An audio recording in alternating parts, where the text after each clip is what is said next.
Reliable, durable, stable, strong. These specially formulated racing tires have precise adhesive qualities and are the only way to connect 8,000 horsepower to the ground.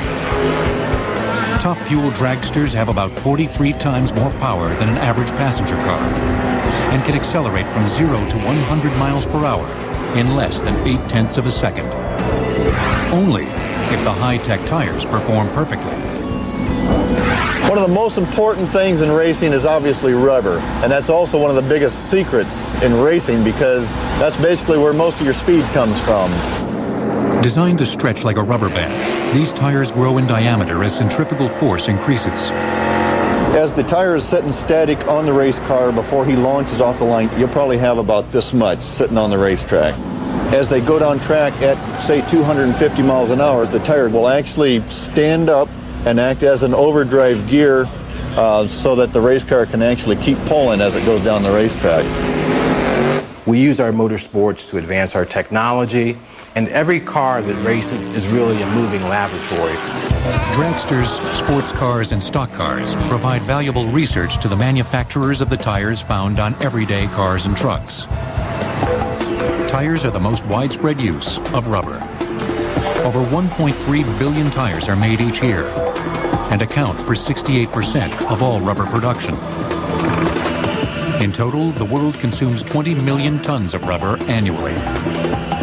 Some experts contend that rubber is the fourth most critical resource in the world, after air, water, and oil, and perhaps the most fragile. Rubber, as we know it, and as is grown in plantations, is Hevea brasiliensis. Hevea is a genus in the family Euphorbiaceae. The Euphorbiaceae family typically has latex in the various species. The latex is a protective mechanism against insect predation. Of course, the insects chew into the plant, and the latex, being a gummy substance, will clog up their mouth parts and protect the plant. Found in rainforest regions around the equator, the delicate latex that oozes from beneath the bark is the base for rubber compounds. The challenge comes, how do you get to the latex without cutting into the cambial layer of the plant, which is a living growth layer of the plant? If you cut too deeply in, you will actually hurt, if not destroy, the plant. And just by going into the bark layer, just into the latex vessels, you will get this sort of beautiful milk coming out, which is often called the white blood of the forest. Latex extraction dates all the way back to 1600 BC and the Mesoamerican Olmec civilization, which loosely translates to rubber people. The Olmecs played a sophisticated game with a latex ball, made by dripping the gooey substance into boiling water. They took the liquid that came from the hevea tree. They were able to let this dry, roll it into a ball, and then it would bounce. And so it was a great plaything at that particular time. And that's the only thing that people really knew about rubber, was that it was no particular economic value. During the 16th century, Spanish and Portuguese conquerors of South America documented the many uses the indigenous tribes had developed for the white blood of the forest. They found that they would coat their crude cloth with the same latex, and it would become a waterproof covering. It was latex that was dried on cloth. They made capes, they made rubber shoes, but all these products had a critical flaw. In hot weather, a rubber cape would become a sticky shroud, and in cold weather, a pair of rubber shoes would crack like porcelain. Despite the shortcomings, the sailors coerced the natives to milk more trees as the wondrous latex started to be shipped to Europe regularly. However, the long passage would often result in spoilage and hardening of the product. Until 1761, when Dr. Francois Fresneau, a French scientist, discovered that turpentine was an ideal solvent for the crude latex and revived its pliable properties. This discovery opened the door to the global trade of raw rubber. By the early 19th century, Europeans and Americans understood that rubber had a consumer use. And so there were a lot of sort of inventors and chemists who were trying to find a way to make rubber a more viable product for a wide variety of consumer goods. Processing rubber began in earnest when Thomas Hancock built his masticator in 1819, which shredded scrap rubber like a meat grinder. Hancock learned that the mashing would warm the rubber into consistencies that could be shaped and would more easily mix with other materials. This process paved the way for improved quality products from men like Charles McIntosh, who in 1823 produced the first commercially viable raincoat, the Mac. But the most significant breakthrough in rubber processing came quite by accident to a man named Charles Goodyear. It happened in the privacy of his own kitchen, and it happened under the conditions of a beleaguered husband who didn't want his wife to know that he was still trying to make rubber useful for humans, and somehow in the process accidentally made the right combinations of elements work.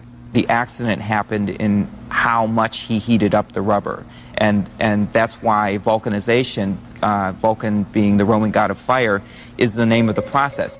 When Goodyear introduced sulfur under heat and pressure to natural rubber, it formed bridges between the strands of latex molecules and bonded them together in an unbreakable manner to give rubber its elastic properties.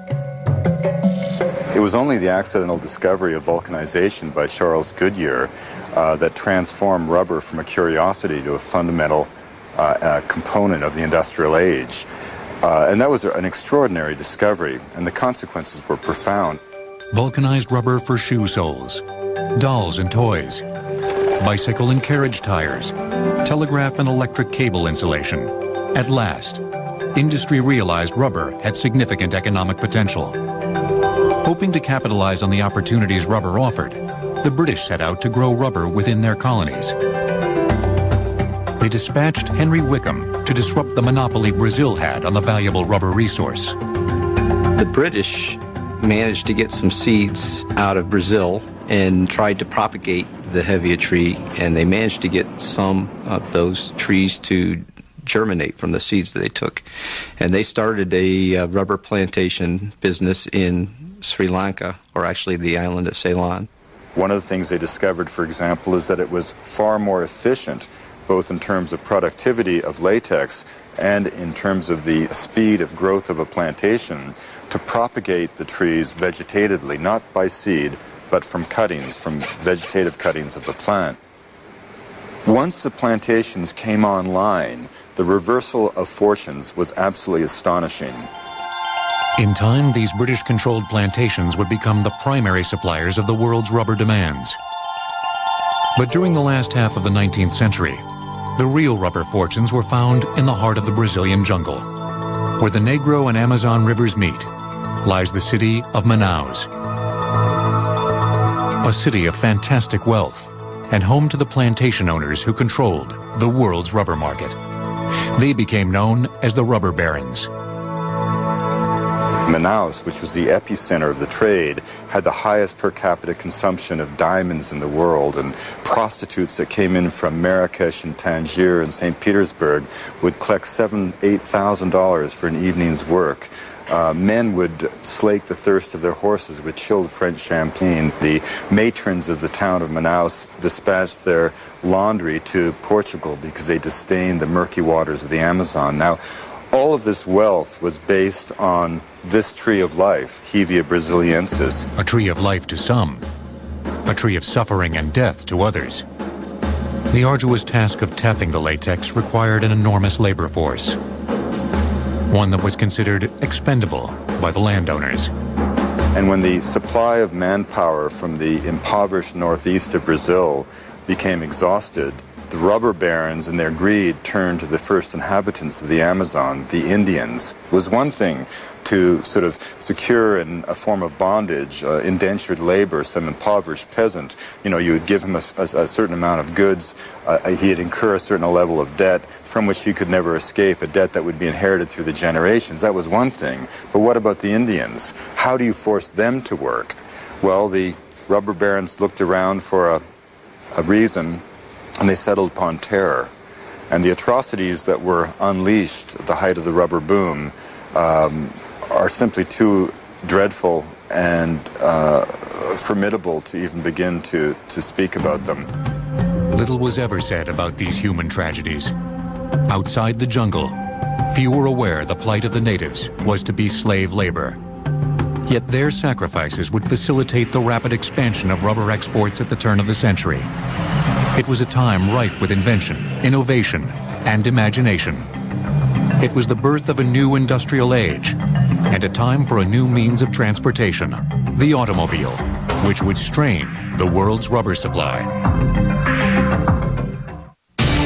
The name rubber is credited to the noted scientist Joseph Priestley, who in 1770 discovered that dried latex rubbed out or erased pencil marks.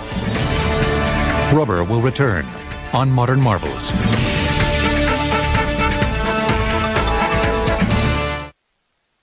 Engineers study tire performance characteristics to give today's vehicles maximum grip and durability. At the onset of the auto industry, makers of these newfangled contraptions struggled to obtain adequate performance from wagon or bicycle wheels. The solution was a rubber tire. Some visionaries were quick to seize the opportunity, and a handful became giants of the tire industry. Dunlop is one of those. John Boyd Dunlop was an Irish veterinarian. He took a rubber tube and a valve from a football, and he wrapped this thing around the wooden wheels on his son's bike, and he pumped some air into it to make it more cushioned, and in the process invented the pneumatic tire. Like so many of these stories, a lot of this was just invention by necessity. B.F. Goodrich was a Civil War surgeon who, after the war, was looking for his niche in the business world. That he decided to establish his then fairly modest rubber company in Akron, and stuck it out long enough, struggling much of the time, for the automobile to enter the picture, which of course changed the entire industry. And one myth about the tire industry that's probably easy to understand is that Charles Goodyear started the Goodyear Tire and Rubber Company. But in fact, Frank and Charles Seiberling did start the Goodyear Tire and Rubber Company and named their company in honor of the man who had invented vulcanization that made their product possible. And the story of the O'Neill family's tire company, General Tire, is amazing in its own way, because they succeeded not only in making tires, but understanding that in this very young industry there were niches, and the niche that nobody had latched onto was replacement tires. Some tire makers forged strong bonds with car makers. Harvey Firestone was born a farm boy in Columbiana, Ohio, very rural part of the state. He sort of was often portrayed as this sort of pull yourself up by the bootstraps kind of guy who rose into this very blue blood, very regal figure. He struck up a friendship with a young man named Henry Ford, and in fact it was over the issue of tires. Harvey Firestone moved to Akron and started the Firestone Tire and Rubber Company. His early friendship with Henry Ford would come back to pay off in spades, because for years Firestone was the main supplier to the Ford Motor Company, and that was both a personal and professional relationship that carried really across the 20th century. Ford and Firestone were intensely aware of how critical and how fragile rubber was as a natural resource. As World War I put an enormous strain on the world rubber supplies, Ford decided to protect his interests by establishing Fordlandia in 1926. His 2.5 million acre parcel of northern Brazil first had to be cleared and terraced. Then seeds from the hevea trees were planted across the valleys and hillsides. In just a few years, a thriving company town plantation supported thousands of workers. Beyond Ford's control, however, was the ever-present leaf blight, which decimated his fledgling crops. Fordlandia faltered and failed. So Ford created a second plantation, Belterra, in 1934. While it outperformed Fordlandia, it was still not successful. Better luck came to Ford's friend, Harvey Firestone, who focused his efforts toward a different area near the equator, on the continent of Africa. Harvey Firestone decided that he would make an agreement with Liberia and start a plantation to produce our own rubber, our own latex. That plantation is still in use today. At the height of its productivity, it had over 10,000 employees. As it sits right now, we have over 8,000 employees that harvest the natural latex rubber that's used in our tires today. While plantations were located all along the equator, rubber production was dominated by those in Southeast Asia. But all were about to become pawns in a global game of military strategy. The sudden entry into World War II forced the U.S. government to set goals for rubber consumption that far exceeded natural rubber production. Rubber was wrapped around every mile of wiring in every military and every domestic installation in this country. Every Sherman tank had half a ton of rubber. Every battleship that was to be sunk at Pearl Harbor had over 20,000 rubber parts. After Pearl Harbor, the Japanese seized control of the massive rubber plantations in Southeast Asia, crippling the Allies' access to rubber supplies. It was an incredible crisis. At that moment, 95% of the world's rubber supply grew within 15 degrees longitude and latitude of Singapore, the first place the Japanese planned to hit. The Japanese took the entire world's supply, leaving us without a vital commodity of the industrial age. Roosevelt set into motion 3 draconian initiatives that in wartime situation were became really the great symbols of the spirit of American industry. The first thing that we did is set in motion the biggest recycling campaign in the history of the earth. Americans were asked to salvage and collect used rubber, and a long list of other materials which could be repurposed for the war effort.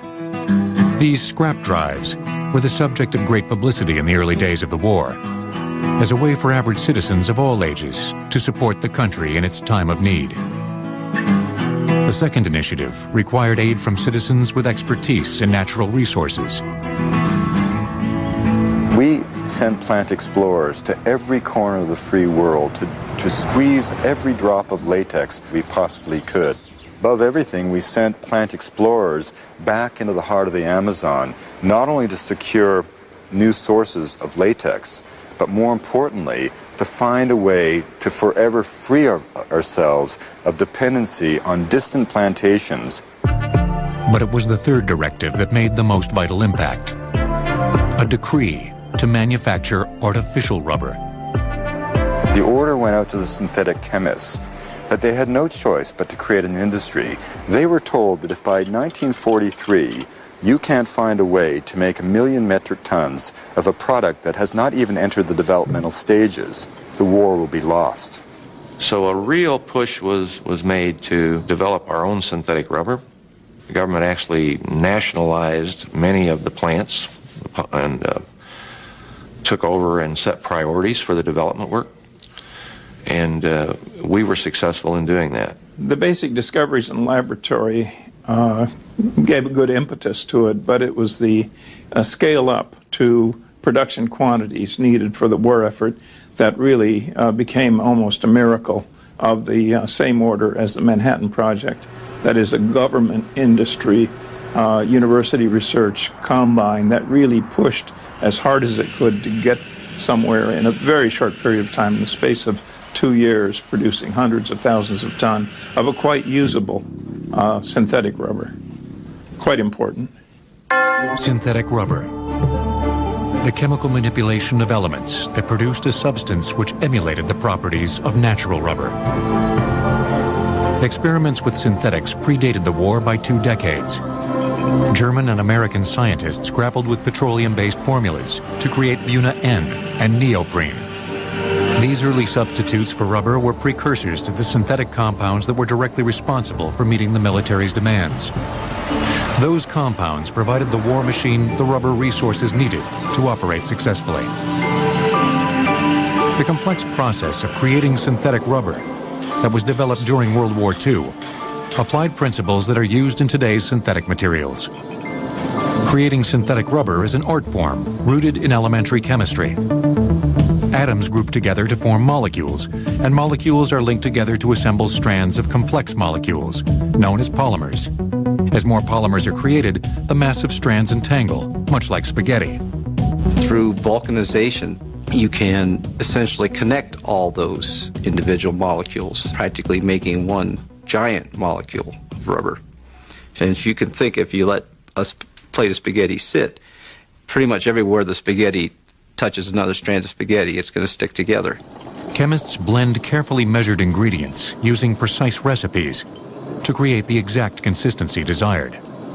Yeah, we've got an example of a very simplistic formula for you just to demonstrate the different building blocks that go into a rubber compound.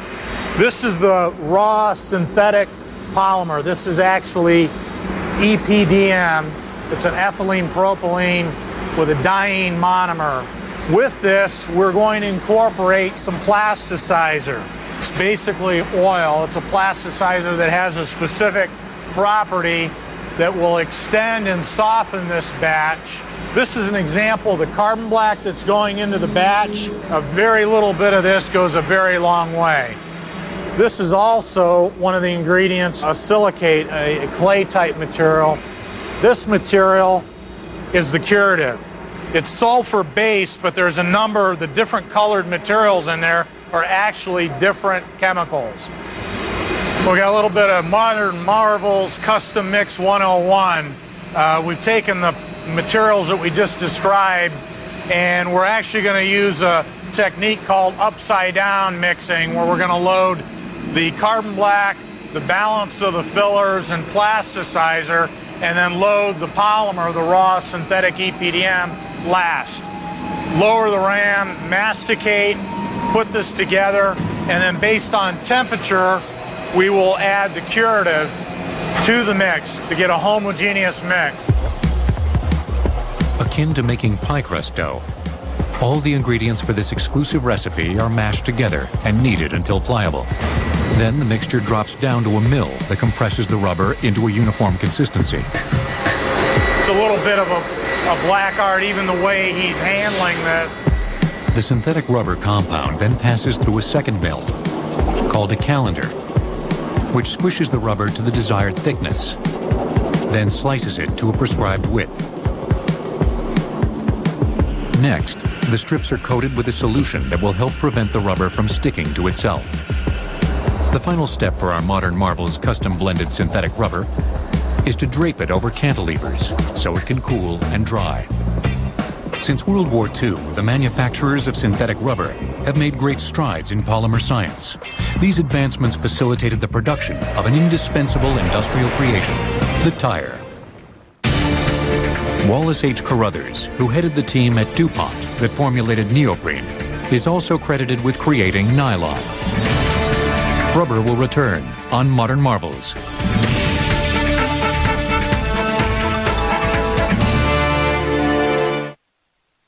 The massive ramp-up of rubber production to support the military during World War II reached full speed thanks to the support of some muscular machines. The rubber industry is the only industry in the world that has machines that are just over-designed and overbuilt, and they'll last a lifetime. We've had machines here that are over 100 years old, and we'll go ahead and put in new bearings, new gears, and a better drive, and send it out for another 100-year production. At Rubber City Machine in Akron, Ohio, the vintage tools of the trade are restored to their optimal operating capacity. This machine is a laboratory mill. By the design of the frames, I could tell that it was about 100 years old. This is a French oil mill press. It's made in Piqua, Ohio. Originally, this probably could be used for making hard rubber battery cases for automobiles and motorcycles. This vintage is about 1935, 1940. It looks really bad, but it'll go out looking like a new press. This is a two-roll mill. This is definitely a gem. It was built prior to 1900. We could regrind the rolls, put in new bronze bearings, new gears, of course, and rebuild this, put a new drive on it, and it would go out and last another 100 years. The durability and brute strength of equipment like this helped make it possible to overcome wartime rubber shortages. But peace offered no slowdown in the production of natural and synthetic rubber. The bottom line is the war was a driver for an awful lot of things in this country. The economy boomed after the war for many reasons, not the least of which was all those materials that were developed in support of that war machine were now able to be used by the consumer. There was a demand for new products and labor-saving products, especially making the quality of life easier, less work for the household. We had the concept of the new family unit that was going to have a car, was going to have perhaps 2 cars. And each new car was equipped with 5 new tires. The rapid rise in tire sales was good news for the small Midwestern town of Akron, Ohio. As the tire industry sort of boomed with the rise of the automobile and building of more highways and all of that, most of the Akron rubber companies focused on tires as their main moneymaker. Innovations in tire technology have always been the best way to bolster tire sales. The early balloon designs with an inner tube gave way to the tubeless style, with a new thin inner liner molded into the tire to retain the air and support the tire. This design was called bias ply tires because reinforced rubber belts were wrapped along the bias, or direction of travel, for strength. Then sidewall and tread layers were molded as exterior surfaces. Bias tires, which were the typical construction feature up to the early 70s, were very fuel inefficient. In 1948, efficiency was engineered into a radical new design, the radial tire. The inventor of the radial tire, his name is Marius Mignot. And what's interesting is that Marius Mignot was hired into Michelin actually to work in the printing department. But Michelin gave him the opportunity to work in the area of tire design and tire engineering. And as a result of that, we have the radial tire. The radial design featured reinforced belts that radiate in a circular pattern, 90 degrees perpendicular to the direction of travel. This configuration provided strength across the entire surface of the sidewalls and tread layer, and greatly improved efficiency. But the Akron tire makers were reluctant to accept the revolutionary design. For the next 20 years, they would mold innovative fabrics with rubber to enhance bias tires. The first 50 years of the tire industry was about a bias configuration, cross-ply tire, that would last you 10 or 12,000 miles. As we moved into the 60s, we invented our polyglass tire, which was a reinforced tread area with fiberglass belts under the tread area, which raised the whole performance level to now you're talking 35, 40,000 miles was an expected life in a bias tire. Not until the oil crisis of the 1970s and the demand for fuel-efficient automobiles did the tire makers adopt the radial tire, the design that changed tire construction for good. The construction features of today's radial tire are a radial body ply, generally made out of polyester, a bead filler material, which allows us to adjust the stiffnesses of the sidewall of the tire, 2 steel belts in general.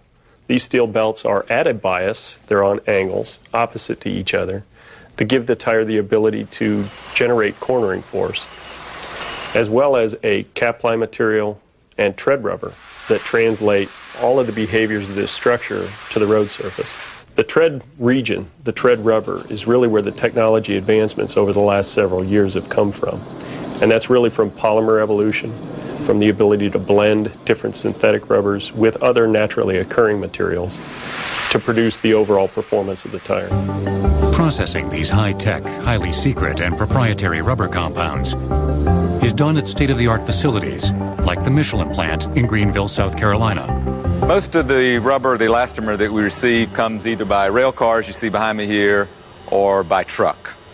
Coming either from domestic production or, in the case of the natural rubber, coming largely from Singapore. Its natural color is a dark tan.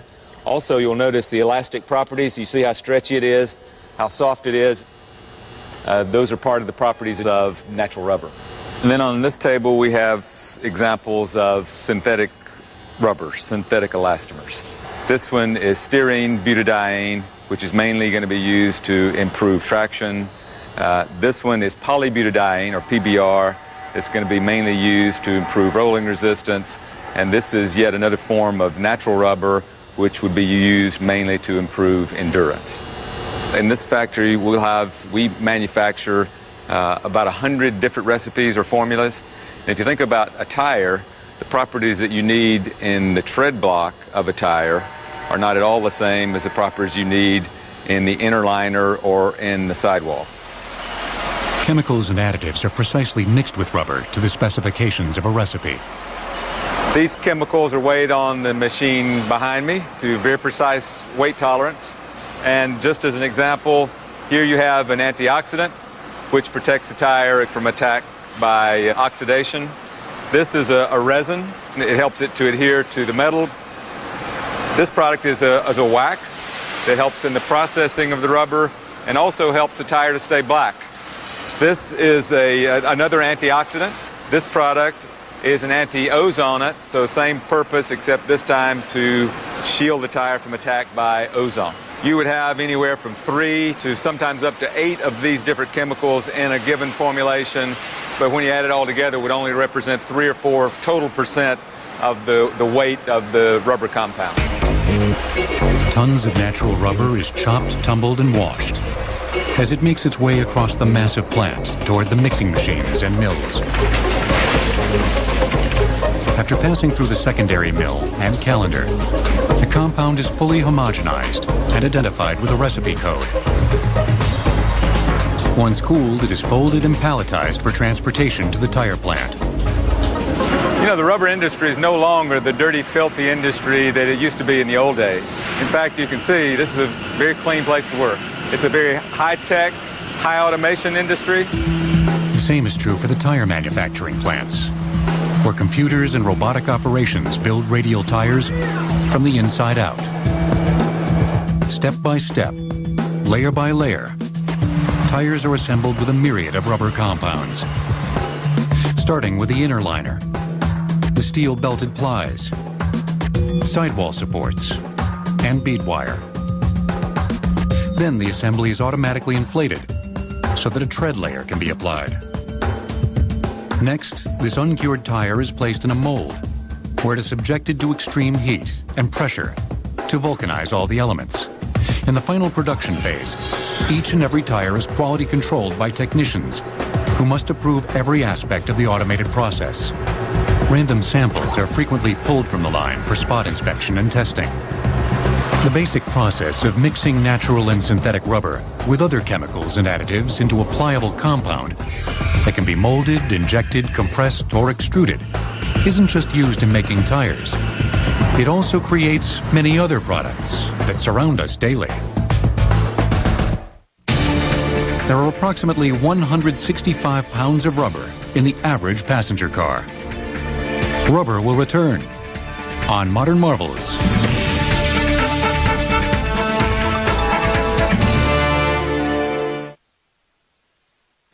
The 1960s saw many new uses for rubber. In the home, on the job, and at play. In some cases, rubber literally became the foundation of where we lived and worked.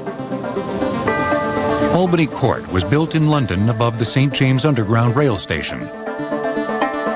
It was the first building to rest on natural rubber anti-vibration mounts.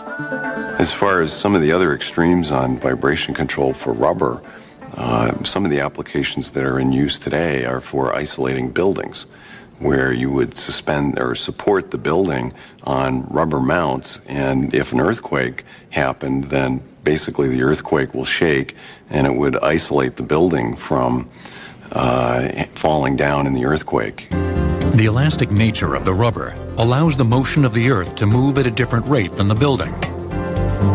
Rubber mounts also dampen the motion felt on some bridges. Rubber is also found atop most commercial buildings. Hot molten rubber is brushed across roof surfaces to form a water-repellent protective barrier.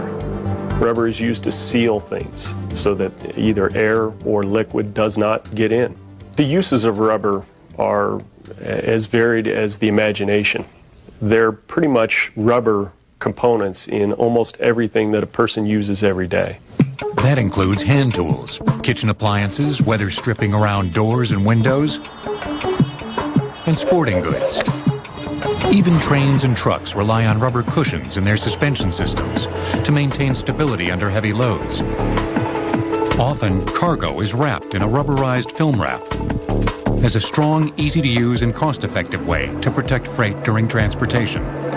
Silicone rubber was huge in the medical industry because silicone rubber was virtually non-reactive in the human body.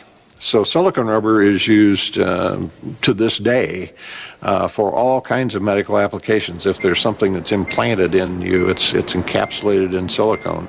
While silicone is usually medically safe, it's not always the best rubber for certain clinical applications. Some industry experts are hopeful about the prospect of using the latex that comes from a plant called Waiuli. It turns out that Waiuli latex is considered to be hypoallergenic compared to Hevea latex. In the healthcare industry, there is a crisis due to allergic reactions to natural latex products, such as gloves.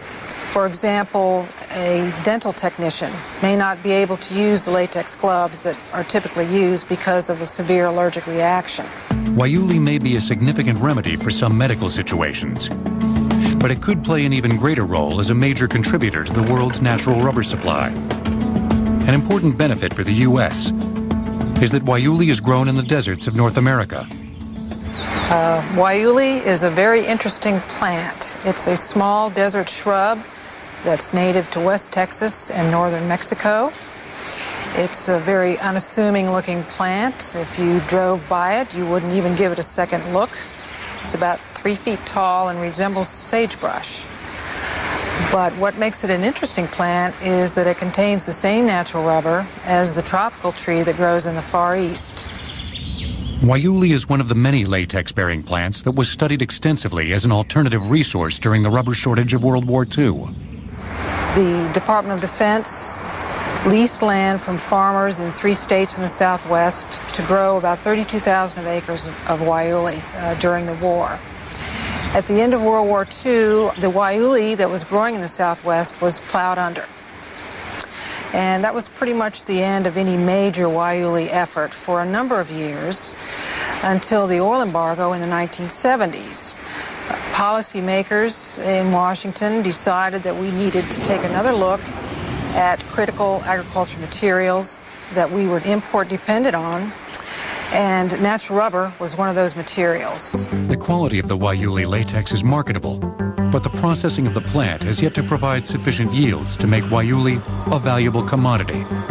But that's changing. In Waiuli, the rubber latex is contained in individual cells, so you can't tap it. You have to harvest the entire shrub, grind it up, and extract the latex. Because of the economics, imported rubber has always been relatively inexpensive. But now, because of this hypoallergenic quality of the Waiuli latex, products can command the premium price to make it a commercial success. The U.S. Department of Agriculture continues to research Waiuli as a domestically grown source of natural rubber.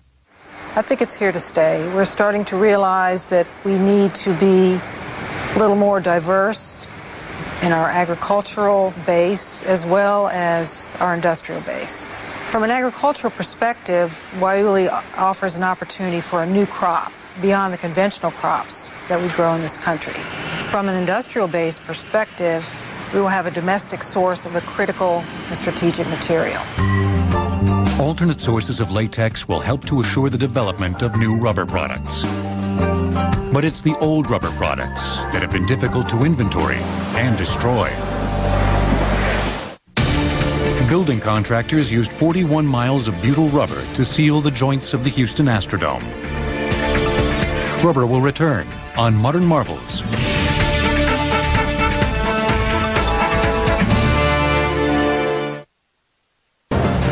Recycling tires back into tires is not a viable alternative. The downside about rubber that's cured is that you can't remelt it and you can't reuse it. You have to grind it up to reuse it. It's the vulcanization that gives rubber its form, which prevents it from being reduced to its prime elements again. In the 1970s, Factories and kilns burn tires as an alternate fuel source. And we were quite happy with tires as a fuel. If you substitute tires for coal, you end up with less sulfur dioxide emissions, less nitrogen oxide emissions. At best, tires can be ground to a fine powder to be used as filler material in some applications. Generally, you can use reground material, very finely reground material. For example, you use rubber in pavements today, roads.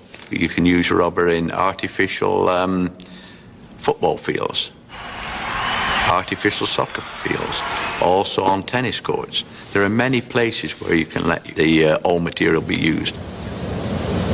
I should raise one other point, too, and a point that most people aren't aware of. In the last 20 years, we probably increased the life of the average tire by more than 50%. Tires with a lifetime warranty have become commonplace and may slow the rate of rubber entering the scrap inventories. This may also reduce the burden on the natural rubber plantations. My understanding is that most of the good rubber growing lands have been maxed out. There's room for growth in Indonesia. There's some room for expansion in Vietnam. There's room for expansion in China, and the Chinese are planting rubber like mad. But in general, you see a scenario where rubber production is not going to increase nearly as much as demand. The business of growing rubber is always risky due to climatic and botanical conditions, especially the fungal leaf blight. One of the curious things about the South American leaf blight is that it's not a problem until it happens. And we don't have a lot to go on to really ascertain what are the possible consequences of this disease breaking out in Southeast Asia. It's not as if the sky is going to fall in if the disease reaches Southeast Asia. I mean, it's a fungal parasite. It can be controlled with fungicides. The problem is that the big plantations may indeed have the resources to do so, but roughly 50% of the rubber production in a place like Malaysia is coming from small family farms that do not have that kind of infrastructural support. Nevertheless, many experts are optimistic about the outlook for the rubber industry and are confident elastomers will remain poised at the leading edge of technology. And in the future, we can hope to see a time when nobody will have to worry about having a flat tire. And now that we've learned to deal with this new science, relatively new science called nanotechnology, the reinforcement of polymers with nanoparticles has led to a new generation of highly stiff, very lightweight materials that will go into the transportation industry and the aerospace industry. I see continued evolution of the materials, continued development of new materials that will meet the new challenges. Another thing that's being done is to add some kind of a controllable feature to the molecule of the rubber itself, where what you can do is actually make the rubber change shape if you put an electric field on, and essentially create something that's very much like an artificial muscle. The prospect of making functional biomechanical tissue from rubber may give future candidates for reconstructive surgery a reason to smile. There's always search for that significant technology that is going to be a leap rather than a evolution. I'm sure we'll have those. We've had them along the way. History says that we're going to have them again. I don't know what they'll be, but I'm sure we're going to pursue them. Only time will tell how far rubber technology will evolve. In our homes, our industry, our science, and beyond, rubber will always be wedged into our existence. And we'll still need the white blood of the forest, sliced from the hevea tree bark and collected into tiny cups, just as it was 400 years ago.